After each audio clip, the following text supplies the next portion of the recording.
Réplique, c'est le podcast cinéma de Canal+. Pour ce 3e épisode, notre concept reste le même. Vous proposez une rencontre inédite entre un acteur ou une actrice et la personne qu'il ou elle incarne dans le film. Aujourd'hui, la comédienne Camille Cotin, femme de légionnaire pour le long-métrage Mon Légionnaire de Rachel Lang, et Diana, une vraie femme de Milly, comme elle aime être appelée.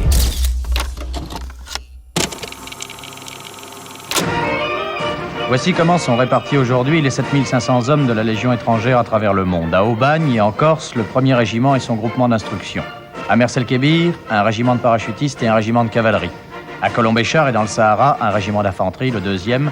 À Djibouti, la 13e demi-brigade. À Diego Suarez, le 3e d'infanterie. À Tahiti, enfin, le 5e régiment mixte. Mon Légionnaire est un film à la limite du documentaire, car sa réalisatrice, Rachel Lang, est un ancien membre de l'armée. Camille Cotin et Louis Garrel jouent l'un des couples dont on suit le quotidien, de la Légion au foyer, du rôle de parent à celui de protection de la France. On y parle d'amour à toute épreuve, avec une actrice touchante dans le rôle de cette femme qui attend, qui espère et qui aime son légionnaire, malgré les contraintes de cette vie difficile. Dans une cour parisienne en toute intimité, Camille Cotin et une réelle femme de militaire, fille de militaire aussi, Diana, se sont rencontrées. Coup de projecteur sur une vie hors norme, souvent cachée. On vous demande pas d'avoir envie de téléphoner. Pour ceux qui ont une femme qui attend, c'est un ordre. On n'est plus connecté du tout. Quand même, je suis très amoureuse de lui. Au moins, tu sais pourquoi t'es là. Je savais que c'était pas mon vie d'être marié à un légionnaire. Mon enfant, je pars pour la patrie. C'est un devoir où tous les papas s'en vont. On va se voir, petite fille chérie. Je rentrerai bien vite à la maison. J'ai peur qu'on se perde. Bonjour Camille Cotin. Bonjour. Bonjour Diana. Bonjour. Camille Cotin, vous jouez Céline, avocate et mère de famille, mariée à Maxime, un lieutenant de la Légion étrangère interprété par Louis Garrel. Le film s'appelle Mon Légionnaire. Et vous avez tourné il y a à peu près 2 ans, c'est ça ? C'est ça, exactement. Les légionnaires, ce sont des hommes un peu considérés comme des mercenaires au service de la France. Est-ce que vous connaissiez un peu ce métier, ce monde, avant de tourner dans le film de Rachel Lang ? Alors, mon grand-père paternel était colonel de l'armée de terre. Et mon arrière-grand-père était médecin général. Et je crois que ma grand-mère disait « Mon mari n'est que colonel ». Parce que son père, à elle, était médecin général. Donc, j'avais les médailles dans le salon de mes grands-parents. Quand il sortait, quand il est venu voir mes premières pièces de théâtre, il avait sa Légion d'honneur. Il venait décorer, il venait parfois en uniforme. Quand j'étais petite, ça me mettait un peu la honte. Et voilà. Mais, voilà. Mais par contre, le monde des légionnaires, je le connaissais pas. Et on a échangé quelques mots avec Diana avant que ça commence. Et justement, c'est un monde bien précis qui n'est pas... qui est bien précis. Alors justement, Diana, vous êtes une femme de soldat dans la vraie vie, mère de famille aussi, et vous vous êtes reconnue dans le personnage qu'interprète Camille Cotin. Oui, je me suis reconnue parce que on voit que c'est une maman moderne, pleine de patience et de douceur envers son époux Maxime. Et réellement, le comportement qu'elle a, c'est une femme 2.0, une femme de Milly 2.0, comme on peut être au jour d'aujourd'hui. Et c'est en ça où réellement on a senti qu'elle s'est imprégnée du personnage et du statut de femme de militaire dont on est fier réellement de porter. Ouais. Mais c'est quoi une femme de militaire 2.0 alors ? C'est une femme de Milly qui bosse, qui a un enfant, qui cherche une nounou, pour s'occuper aussi de son fils quand le papa est en mission. Et voilà, qui est bout en train, qui est là aussi pour aider les autres et qui sait savoir se mettre en retrait pour laisser aller son mari. Et c'est important, ouais. Des gens disent ce terme un petit peu femme de Milly, c'est un peu... c'est à la mode, c'est ça ? C'est comme ça qu'on parle ? Oui, c'est vrai qu'on dit femme de Milly ou Milly wife. Clairement, oui. À Camille, ça, c'est pas mal. Je savais pas. Moi non plus. Le hashtag femme de Milly sur Instagram, vous pouvez regarder. Ah oui. Il est très coté. Ça commence fort. Ouais. Mais alors justement, Camille Cotin, votre personnage, c'est une femme qui sort un petit peu du lot, on a l'impression, par rapport aux autres femmes de militaires qu'on voit dans le film. C'est une femme qui a une carrière, c'est une femme qui en a parfois un peu marre de recevoir des prospectus pour le club de bricolage. Qu'est-ce que ça vous a fait de jouer une femme comme ça un peu ? En fait, je trouve ça très intéressant ce que dit Diana, c'est que c'est une femme qui a choisi avec son mari cette carrière. Elle le dit au cours d'un dîner entre amis, elle dit mais c'est un choix qu'on a fait ensemble, c'est un choix courageux et que je soutiens. Donc c'est pas une femme qui subit le choix de son mari et qui le suit. C'est une femme qui épouse le choix du mari et qui n'a pas envie pour autant de renoncer à une carrière professionnelle, malgré la difficulté d'exercer un travail. Alors là, elle est femme d'officine, donc je crois que dans le film, donc, qu'il faut déménager tous les 2 ans. Donc c'est difficile de trouver d'avoir un métier qui s'adapte à ça. Mais voilà, elle se bat pour continuer à faire ça, pour être une mère aussi. Et c'est intéressant parce que c'est une femme effectivement moderne, parce qu'elle n'est pas dans le renoncement. Mais en même temps, on est face à quelque chose de très traditionnel. Donc, comment on est une femme moderne dans un environnement ou un carcan qui est un carcan un peu, traditionnel. Diana, je vous vois acquiescer comme ça de la tête. Diana, on peut le préciser, on est sur un pseudonyme parce qu'on reste quand même un peu secret. Qu'est-ce que vous pensez de ce que vient de dire Camille ? Est-ce que c'est vrai que c'est une femme moderne, mais dans un carcan assez traditionnel ? Oui, en effet, ce statut militaire veut la tradition et perpétue la tradition du plus haut gradé malheureusement au plus bas gradé. Et ces traditions veulent qu'elles s'appliquent pour l'ensemble de la famille. C'est pour ça qu'effectivement, dans le film, Camille Cotin doit aller à certaines réunions de femmes de militaires. Ces choses-là se font réellement dans la vraie vie, hein. Elles sont demandées à ce que les femmes de Mili participent à des réunions, à des séminaires entre elles pour justement garder cet esprit de famille et surtout nous sommes ensemble. Et c'est vrai que c'est un peu un poids que certaines femmes peuvent porter, hein, pour le coup. Et c'est rigolo, c'est vrai que dans le film, elle n'y va pas, quoi. Clairement, elle a peut-être pas envie d'y aller, mais pour le coup, on fait un petit peu des remontrances à son époux, donc bon, elle y va. Et vous y allez ? Alors pour le coup, effectivement, moi je vis en dehors d'une base militaire, donc je n'ai pas ces obligations-là. Mais j'ai été sollicitée pour certaines participations, mais la distance fait que voilà, j'ai été excusée très très gentiment. Une excuse. Oui, une bonne excuse, la distance, oui, en effet. C'est une distance, mais qui est peut-être préférable. Qu'est-ce que vous avez le plus aimé dans le film ? Qu'est-ce qui est là où vous êtes peut-être plus reconnue ? Je me suis reconnue dans beaucoup de situations, notamment vers la fin, lorsqu'elle le tient dans ses bras et qu'elle lui dit j'ai peur qu'on se perde. C'est pas que je te perde ou que je me perde, c'est qu'on se perde. C'est-à-dire que lui prenne une direction plus professionnelle et qu'elle prenne une direction sentimentale. On a vu qu'un petit moment, Camille Cotin a aussi douté sentimentalement en se demandant mais finalement qu'est-ce que je fais là dans une conversation avec Nika ? Honnêtement, voilà, c'est toutes ces choses qui font que des fois, on a l'impression de se perdre ensemble. Quelle direction va prendre le couple ? Mais finalement, c'est solide et ensemble. Voilà. C'est comme ça que vous l'avez vécu pour votre personnage, Camille Cotin ? Oui, parce que, alors, je pense que de manière universelle, c'est un équilibre tellement fragile, le couple. Un couple qui ne se nourrit que de ce qu'il crée, ça s'essouffle. Donc, la nécessité d'être nourri par l'extérieur, c'est capital, mais l'indépendance, l'autonomie. Et en même temps, si on est trop dans l'autonomie, on se perd. Donc l'équilibre est très fragile et on perçoit la difficulté, je trouve, dans le scénario. C'est vraiment... Surtout qu'il y a le miroir et le parallèle avec le très jeune couple. Nika, elle te parle de Vlad ? Pourquoi ? Pour savoir si ça va. Leur couple ou lui ? Les deux. Alors lui, je sais pas. Leur couple, je pense que c'est intense, mais fragile. C'est un bon élément.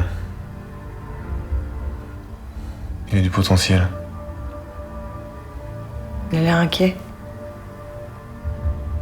Un soldat inquiet est un bon soldat. Sinon, c'est la routine. C'est le piège. c'est ça, cette structure qui emmène tout sur son passage. Donc il faut énormément de force, de confiance et d'écoute aussi, parce que ce que ça raconte aussi, c'est le personnage de Maxime n'arrive plus à partager avec elle. Parce que avouer certaines choses, c'est faire un aveu de faiblesse. Enfin, il le perçoit comme ça, là où il a l'impression d'avoir manqué à son devoir, de ne pas avoir été à la hauteur, d'être responsable. Et ça, voilà, il y a un gouffre. Et elle n'y a pas accès. Donc, ça, non seulement il y a la distance, mais aussi le fait que quand ils reviennent, ils ne sont pas vraiment là non plus. Donc, ces femmes, c'est beaucoup. En fait, c'est lourd, hein, c'est ça. Oui, et après, on comprend qu'en même temps, c'est essentiel pour ces soldats, pour ces légionnaires, d'avoir un repère sentimental, d'avoir une femme qui les attend, d'avoir de l'amour, d'avoir une stabilité pour leur équilibre psychique.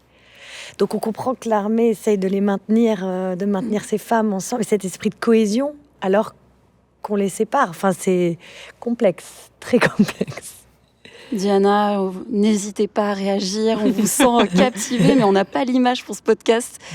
Oui, c'est vrai. Je rebondis effectivement je confirme surtout ce que dit Camille Cotin, c'est qu'en effet, on a vu donc dans le film que Maxime a eu quand même quelque chose de tragique. Il a perdu un homme au Mali. Maxime, on précise, c'est le mari qui est joué par Louis Garrel, oui, qui joue un officier de Légion. Officier de Légion, en fait. C'est-à-dire qu'il a les légionnaires, il s'occupe des légionnaires, ce qui lui confère un stress important puisqu'il est responsable, en fait.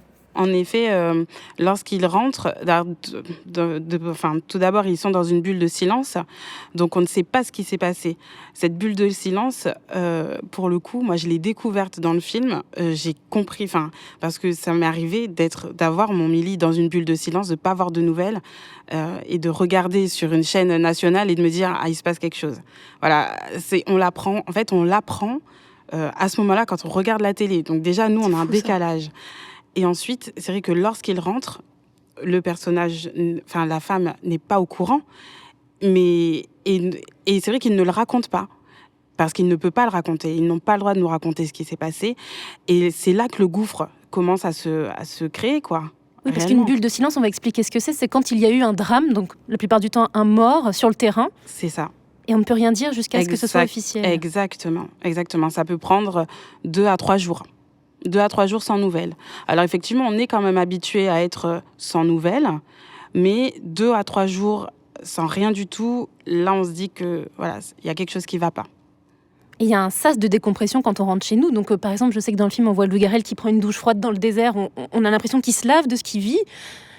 Et quand on rentre, on a parfois un mur, on a sans doute quelqu'un qui garde son sang-froid pour essayer de tenir. Ça ne doit pas être simple. Je pense que ça aussi, c'est quelque chose qui est difficile à gérer. Oui, en effet, c'est réellement 2 mondes parallèles. Hein. On parle aussi, de sas de décompression. Ils ont, en sortant de mission, ils ont 3 ou 4 jours dans un autre pays. Ils ont un spa, ils ont accès à des massages, même une cellule psychologique en fonction de chaque mission. Et lorsqu'ils rentrent, on sent qu'il faut un petit peu un temps d'adaptation avant de revenir, on va dire, même à la vie normale, ne serait-ce que prendre les transports. C'est comme si vous enfermez quelqu'un 4 mois, parce que ça dure entre 4 à 6 mois, donc 4 mois quelque part où il est conditionné et tout est carré, réglo, et lorsqu'il rentre, prendre les transports à heure de pointe en région parisienne, c'est pas tout de suite qu'on le fait. On attend quand même un petit peu, parce que certains bruits, certaines choses peuvent heurter le Milly et se dire, mais waouh, qu'est-ce qui se passe, attention. Voilà, on prend un petit peu de temps à revenir à la vie normale, ouais. C'est vrai. Ce qui est assez dingue, c'est que moi, ce que j'ai aimé dans le film, c'est vraiment cette capacité à accepter les silences, comprendre l'attente. Le film s'appelle Mon légionnaire, c'est du point de vue des femmes de légionnaires, de militaires. C'est pour ça aussi qu'on vous a réunis toutes les deux. Est-ce que justement, d'un point de vue d'une femme, qu'est-ce qu'on peut dire entre du personnage à la réalité ? Est-ce que c'est vraiment comme ça ? Est-ce que c'est aussi difficile à supporter ? Parce que le personnage de Camille est quand même très fort. C'est une femme qui est différente des autres femmes de militaires et de légionnaires. Les autres femmes sont plus vraiment au foyer. Ce personnage-là, il est fort. Il a une carrière. Après, je trouve que dans les femmes que Rachel a choisies pour créer cette communauté, c'est aussi des femmes, à part Somaya, qui est interprétée par Nedra. Mais quand on voit Nika, c'est des femmes qui ne sont pas françaises, donc elles sont déracinées complètement. Elles n'ont pas la langue, elles n'ont pas de boulot, elles ont que leur homme qui n'est pas là. Donc voilà, Céline, la Corse n'est pas... elle vit pas en Corse, donc elle change quand même d'environnement. À un moment, ses amis font des blagues sur le théâtre. Tu peux pas aller au théâtre là-bas, ou je sais pas quoi. C'est pas vraiment s'il y a un parisianisme, mais bon, voilà. Donc, elle est un peu déracinée, mais ça reste son pays. Donc, elle a cette force d'être sur un territoire quand même qu'elle connaît un peu, et donc elle a des repères que les autres femmes n'ont pas du tout. Donc effectivement, c'est assez intéressant parce que vous avez raison, on la voit très forte sur je sais quelles sont mes convictions et je pose mes limites et je tiendrai tête à l'institution, et si j'ai pas envie d'aller à tel club, j'irai pas. Et en fait, à la fin du film, on voit une femme qui a vraiment peur de perdre, que son histoire d'amour meurt. Complètement. Et elle devient très vulnérable. Elle perd et ça lui fait douter de tout. Voilà. D'ailleurs, à votre avis, qu'est-ce qui l'a fait tenir ? Est-ce que c'est vraiment l'amour ? Comment vous avez analysé votre personnage et sa patience et cette attente ? Je pense qu'elle est très amoureuse, et je pense qu'il y a quelque chose, je l'appelle le couple mûr, mais il y a quelque chose qui a été réfléchi et qui... Là où le jeune couple est dans la pulsion, quelque chose d'encore très... oui, c'est ça, instinctif et charnel, et de la pulsion, voilà. Et eux, on sent qu'il y a eu pas mal d'étapes qui ont été franchies et qui se sont retrouvées. C'est des partners. Non, mais en fait, ça, voilà. Mais après, même ça, c'est fragile. Ça reste fragile. Pourquoi on fait pas un deuxième enfant ?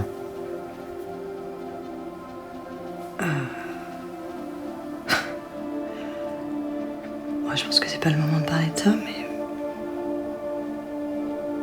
mais... je vais pas faire un enfant toute seule, tu vas repartir. Mais pas maintenant. On peut calculer pour que je sois là à l'accouchement. J'ai envie qu'on ait un deuxième enfant. Ouais, mais c'est pas l'accouchement, Maxime, en fait, c'est tout le reste. Je vais pas faire de deuxième enfant toute seule. Il y a une scène, moi, qui m'a énormément marquée dans le film. C'est quand Louis Garrel, donc Maxime dans le film, rentre et dit à vous, Camille Cotin, donc Céline, « Je veux un autre enfant ». Donc il dit « Je veux un autre enfant ». Avec le jeu, moi, ça m'a vraiment perturbée. Je me suis dit « Ah, mais ça se fait à deux ». Et d'ailleurs, votre personnage, je veux bien que vous me racontiez, il réagit d'une certaine manière, n'est-ce pas ? Oui, parce elle lui dit « J'ai pas envie de faire un enfant toute seule ». Et c'est là où il répond « Mais je peux être là à l'accouchement ». Mais ça crée, voilà, ça dit tout le décalage en fait, et le quotidien et déconnecté complètement, et la solitude, voilà. Effectivement, cette question du deuxième enfant ou de l'enfant, premier, deuxième, troisième, ou peu importe le nombre, je dirais, il y en a qui calculent, hein. Je vous assure qu'il y en a qui calculent, à savoir, excusez-moi, c'est pas joli à dire, mais on le conçoit à telle date, on compte, il y a une OPEX qui est prévue là, donc tu seras rentré, ou je serai en cours de grossesse. Réellement, il y a des couples qui calculent. Pour ma part, j'ai vécu ma grossesse toute seule. Ah oui. Ah oui, vraiment. J'ai vécu une grande partie de ma grossesse toute seule. Mais heureusement, on est soutenus par nos familles, on n'est jamais seul en soi, hein. Mais oui, on est confronté à ce genre de choses, tout à fait. Et la réaction que vous avez est une réaction que j'ai eue réellement. C'est pour ça que je me suis beaucoup identifiée à votre personnage, oui. Parce qu'en fait, il me semblait que vous m'aviez parlé de la base arrière, que la famille, c'est la base arrière, et que donc, plus il y a de monde, plus on est solide, finalement. Oui, tout à fait. C'est surtout la base arrière, c'est un terme effectivement qui est repris dans la vie civile, mais aussi dans le film. Ce terme base arrière est revenu. C'est Nika qui s'occupe d'un vieux monsieur et il lui dit « mais vous êtes sa base arrière, il va rentrer ». Et cette base arrière, on dirait que c'est comme si il veut laisser un héritage, mais pas un, plusieurs enfants, donc plusieurs héritages. Comme si son nom va réellement perpétuer au cas où s'il lui arrive quelque chose. J'ai laissé un héritage. Voilà. Du coup, j'aimerais revenir un petit peu sur l'enfant aussi. Parce que on va pas spoiler tout le film, etc. Mais il y a vraiment cette place de l'enfant. Ça vous tient à cœur aussi, Diana, d'en parler, peut-être aussi évoquer comment un enfant se comporte avec un père militaire ou légionnaire. Quel est un peu, on en parle très peu finalement dans les médias, nous les premières, ou dans la société, c'est assez caché. On n'en parle pas tant que ça. C'est quoi la vie un peu d'un enfant fils d'eux Fils d'eux, alors pour le coup, fille d'eux. On va juste dire peut-être parce que vous êtes également fille de militaire. Oui, c'est tout ça à fait. En tant que fille d'eux, on m'a souvent dit, alors à l'ouverture des réseaux sociaux, par exemple, mon père m'a demandé de ne pas mettre ni mon nom ni mon prénom. Parce qu'effectivement, ses collègues, vu qu'il est officier, peuvent aller chercher les enfants, regarder un petit peu justement notre vie, parce qu'à l'époque, au tout début, on peut le dire, au tout début de Facebook, tout était public. Voilà, on a une vie comme tout le monde, hein, donc voilà, en tant que fille d'eux, ça a été comme ça. J'ai vécu aussi les absences, les grosses absences, à répétition.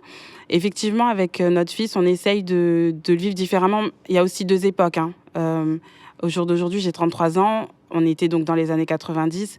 Au jour d'aujourd'hui, on a quand même les réseaux sociaux, on a la technologie qui fait qu'on peut quand même avoir un lien avec le mili, hein, même quand il est loin. Donc, ça change complètement.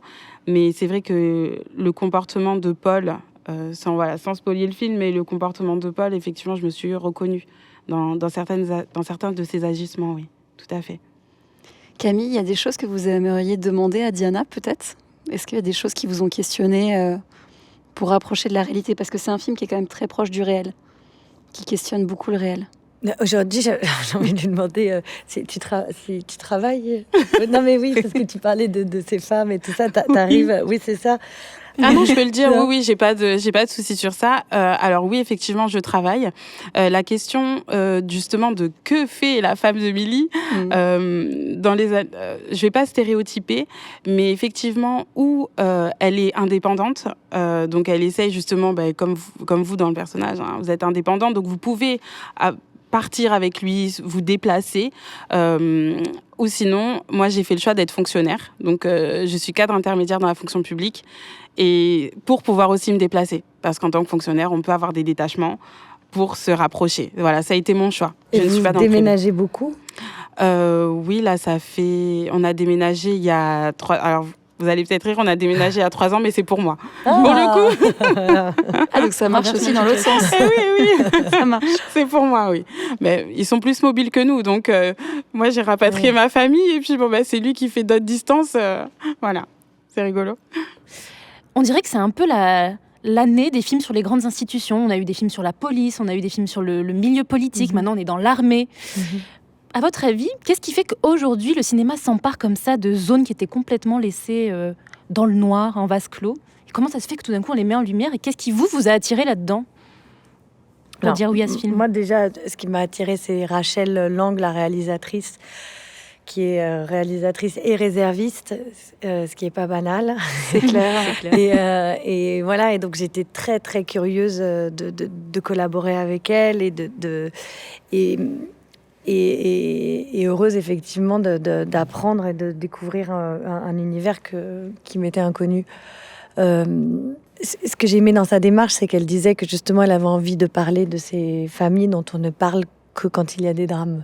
Exactement. Et sinon, on n'en parle pas et la lumière est jamais faite sur eux, alors que c'est quotidien comme engagement et comme tension. Et donc donc je sais pas, on peut réfléchir, ne pas obéir comme des cons, les yeux baissés. Ouais. Mais quand en 2013, il y a une colonne de pick-up qui descend sur Bamako et que le Mali appelle la France, on doit lui répondre quoi au Mali ? On doit lui dire non, désolé, la France-Afrique c'est déjà trop lourd, on s'engage plus, on va vous laisser gérer vos djihadistes tout seul ? Je pense que c'est beaucoup plus compliqué que ça. Mais alors, ce que je comprends pas, c'est pourquoi il est obligé de se justifier là ? Il a pas justifié. Non, mais il est quand même pas je sais pas, il est pas à la tête de Total. Tu as tout à fait raison. Mais les gars, c'est quand même un choix de vie fort, courageux. Ouais, je suis d'accord avec toi. Toi aussi. Ouais, c'est un choix qu'on a fait ensemble et j'assume les conséquences. Il y a une scène du film avec les amis. Je sais pas, Camille, si vous pouvez un petit peu la décrire. Oui, parce qu'en fait, les amis comprennent pas très bien, essayent comprennent pas le lien finalement entre armée et politique, et puis ils disent mais tu défends des engagements économiques, des intérêts économiques de la France, mais en fait tu travailles pour Areva, enfin tout. Et ce que disait Rachel, justement, c'est qu'effectivement, comme il n'y avait plus le service militaire, il n'y a plus de porosité, en fait, entre le civil et l'armée. Donc, il y a une incompréhension, même par rapport à ce que vous disiez, un truc assez obscur par rapport à l'institution et qui questionne beaucoup, et peut-être davantage encore qu'avant, où il y avait effectivement... tout civil était confronté à ce moment-là, à un épisode. Oui, parce que votre personnage défend en fait son mari, parce que tout le monde le critique en disant mais vous défendez la France-Afrique, nanana. Enfin bon, ça part dans toutes ces espèces d'a priori. Mais ça doit arriver souvent, ça, parce que moi je me suis malheureusement reconnue dans ces amis qui commencent à taper sur les méchants militaires. Mais ça doit arriver, ça, non, dans la vie, Diana? Des gens qui comprennent pas en fait qu'il y a un devoir et que ça se défend. Oui, effectivement, les gens sont dans l'incompréhension. Mais je trouve que l'incompréhension est encore plus donnée dans le rôle de la femme. Moi, les questions qui viennent tout le temps, c'est mais comment tu fais? Mais oh là là, mais 4 mois sans lui, mais comment tu fais?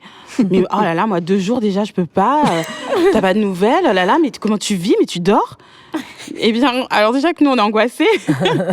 Donc effectivement, on dit oui, ça va. Mais c'est vrai qu'à l'intérieur, on boue. Voilà, c'est souvent ce questionnement-là qui revient le plus. Au-delà dans mon cercle, en tous les cas, c'est plus ce questionnement-là qui revient, oui. Camille, vous pourriez être femme de légionnaire ou pas? Oh là là, sacrée question, on y va. Je ne sais pas, mais je pense que, dans tous les cas, dans ce que dépeint Rachel, ce sont des femmes amoureuses.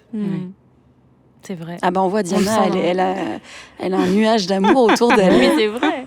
Oui. Alors moi je connais pas de militaire, pas de légionnaire, mais à travers le film de Rachel Lang qui est très proche de la réalité, on a l'impression on est dans la vie professionnelle comme on doit être dans la vie privée. En tout cas c'est ce qui transparaît avec des règles et tout est un peu mélangé en fait.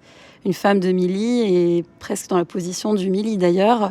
Je crois qu'on a une info à ce propos sur le grade, non, c'est ça? Oui. Il me semble que vous aviez dit que quand on marie un militaire, on marie son grade. Et on a son grade, donc tout d'un coup, on l'obtient. Oui, en effet. Je pense que oui, on le porte. Hein. On porte ce grade, oui, c'est vrai. Dans nos déplacements, dans nos agissements, c'est vrai que si on est amené à se déplacer sur la base militaire, on doit se tenir d'une certaine façon, s'habiller d'une certaine façon. On revoit un petit peu notre vie, en effet. Oui. Quand on vit avec un militaire, on vit aussi avec la mort qui plane constamment sur nous quand ils sont en mission. Est-ce que c'est quelque chose aussi, ça, que vous avez retrouvé dans le film et dans le couple Maxime-Céline, Camille Cottin, Louis Garrel? Oui, on a sans cesse cette crainte que le téléphone sonne en se disant oups, qu'est-ce qui s'est passé? On vit avec ça. Hein. On a des situations qui nous rappellent à chaque fois que ça peut aussi nous arriver. Et si c'est pas pour nous, on a forcément une pensée pour les familles qui restent. Ça, c'est constant. Constant, vraiment. Oui. Merci à toutes les deux d'avoir accepté cette invitation à la discussion. J'espère qu'on ne vous a pas emmené en terrain trop miné. Petite dédicace à notre ami François, producteur, qui a le sens des blagues. Merci Camille. Merci beaucoup. Merci Diana. Merci à vous.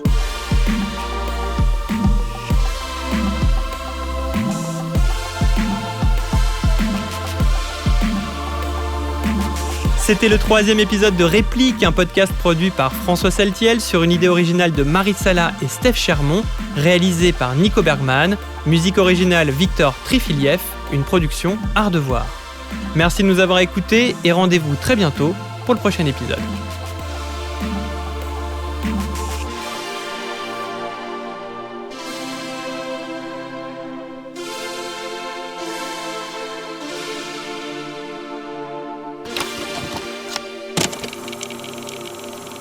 Et je vais vous donner une anecdote. Mon mari, il est parti donc au Mali et peut-être 3 jours après, parce que c'est toujours quand ils sont en OPEX qu'il nous arrive des cacahuètes, en voiture, tout. Et j'ai ma lumière d'entrée qui a sauté. Ben, j'ai pas changé l'ampoule. Vous l'avez pas changé? Ah non. J'ai dit c'est mort parce que il la changera en rentrant. Exactement. Et ça lui donnera ça va le remettre sur les rails. Voilà. Mais je vous jure, j'ai pas changé l'ampoule. Ouais. J'ai dit non, je la change pas, c'est mort. Et quand en plus je lui ai dit il y a l'ampoule de l'entrée qui a grillé tout. Il me dit tu l'as pas changée? Je dis bah non, il faut bien que tu aies un truc à faire. Entre tout ce que je gère et tout, faut que tu aies un truc à faire. Et quand il est rentré, la première chose qu'il a fait, c'est il a allumé la lumière. Il m'a dit c'est pas possible. J'ai dit bah non. Voilà, bienvenue dans la vraie vie. Et c'est vrai qu'il l'a changé. Et ce moment-là ce détail, je l'ai trouvé très juste. Ah oui, il a été pour moi ça a été vraiment le finish réellement sur la gestion de tout au quotidien.